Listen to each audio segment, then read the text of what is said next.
पुलिसनिफ्राय phone फैदों कचबिहारनिफ्राय माने बिसोर ज' दंहैयो केस हैदों।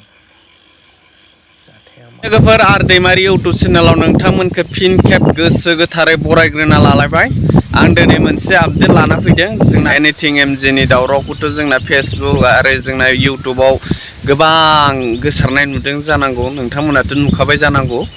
लोगोफोर बिथांमोननिनो जोंना एनिथिं एमजेखौ बिथांजो जेनोखि इनि वाइफ प्रिति नार्जारी बिथाङा जेनोखि जोंना मा होनो एनिथिं एमजेआ मा होननानै बुंदोंमोन, कल रेकर्ड रायज्लायबाय थायो 2 घन्टा 3 घन्टा सानाव थोल्लो होननानै। बे कल रेकर्ड रायज्लायग्रा जेनोखि बेदों प्रिति नार्जारी गावनि वाइफ, बेजों कल रायज्लायग्रा बिथांजों लोगो नांनानै प्रितिजों बेजों लोगो नांनानै जोंना बिथांमोना एमजिखौ केस हैदों होननानै फोरमायदों जोंना एनिथिं एमजेआ।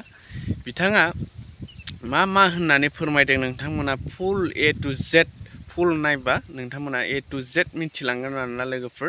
नोंथांमोना फुल नायजोब नङाबा मिथिनाय नङा आरोना लोगोफोर।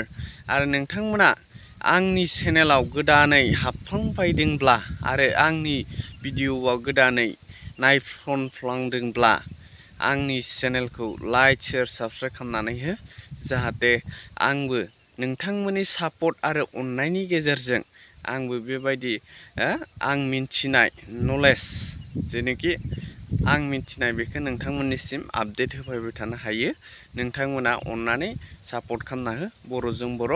होमबा भिडिअ'खौ नायलांजोब, जोबजासिम नाय, नङाबा मिन्थिनाय नङा। जोबजासिम नायनानै मा कमेन्ट होयो नोंथांमोना कमेन्ट हरनो हागोन।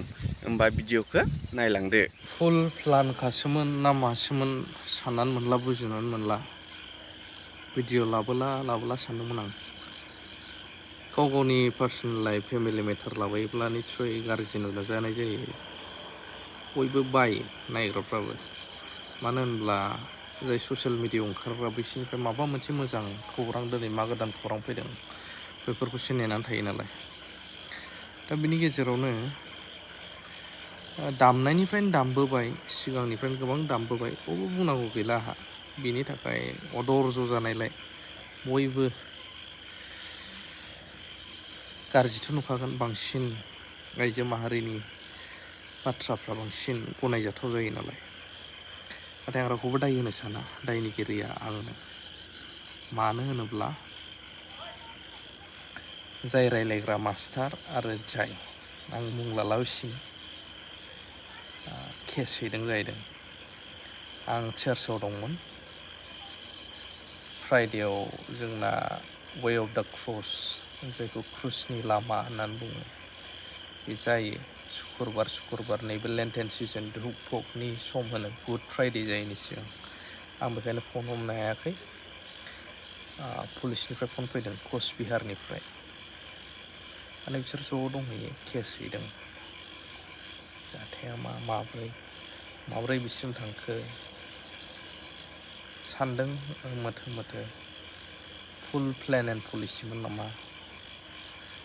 आंनि गोरोन्थिया बेनो जे रायजोनि सिगाङाव जाय आंनि बैजों रायलायोमोन बेखौ देखायनाय,